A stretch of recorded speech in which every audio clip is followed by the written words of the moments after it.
Jeremy, I was waiting to see if you had the umbrella in hand or not. I know it's been 50-50 this time. Yes. It's a surprise. It's a Halloween spook for you, right? There you never we know go. if I'm going to have the umbrella or not. I didn't bring it, and it's inside. And I tell you, I see the rain coming in from the south.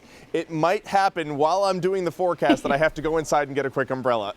So, you know, this is the experience that we're having the day before Halloween with these on and off showers, sometimes a bit of a downpour here and there. If you live in central Pennsylvania, you're already starting to clear out Union and Snyder counties, but we've got a persistent line that's going to continue over the next 2 hours or so for the Valley cities.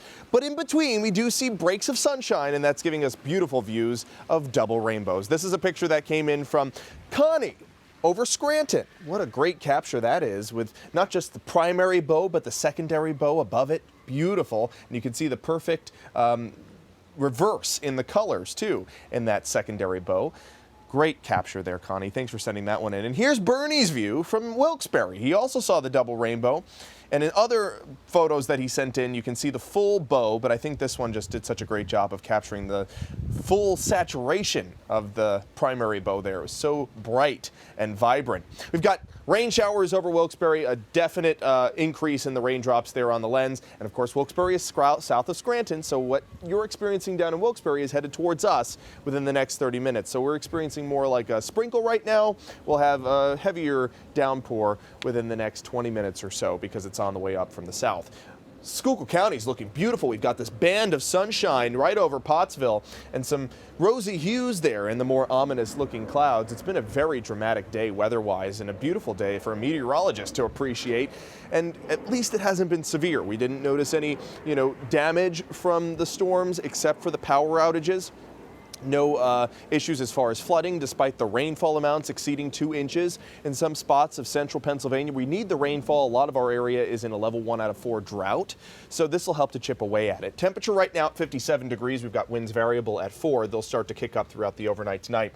Notice how these bands are trailing over the same places. That's called training because you have a rain shower and then it just continues and you don't see the caboose in sight. If you look down towards the south, you can see how this line extends way out towards Philadelphia and it's just continuing to stream up from the south. So Carbon County has had this persistent band of rain. It's starting to nudge its way into Monroe County, but also those heavier bouts of rain are headed up towards Scranton and Wilkes-Barre too. Starting to clear out where the bands are not in place. Union, Snyder, Northumberland, Montour counties off towards the east. We've got this persistent band of heavier downpours right along this stretch of 80 and down towards the south into parts of Carbon County. Here's your current satellite and radar picture when you get the bigger view.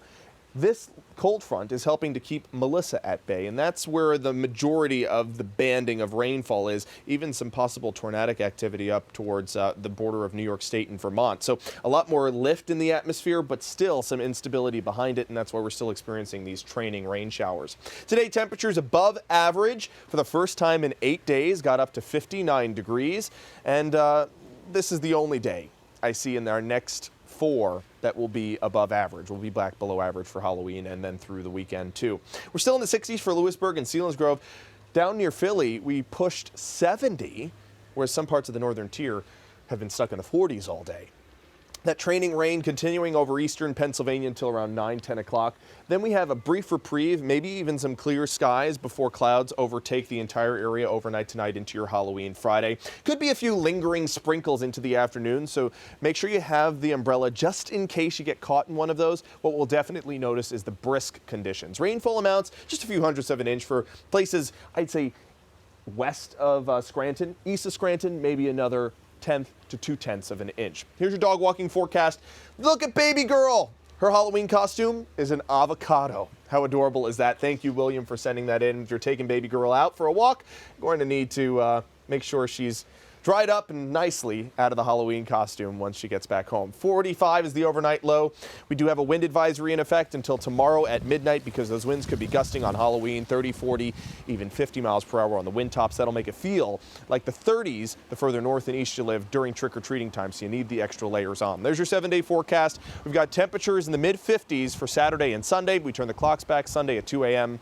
And right now, Election Day Tuesday looks okay weather-wise. Shouldn't really be any hindrances for casting your ballots, except in the morning there could be some stray showers. And I got to spend this entire time without an umbrella. Hey, There we you made it. go. I take that as a win. Yes. Thanks, Jeremy.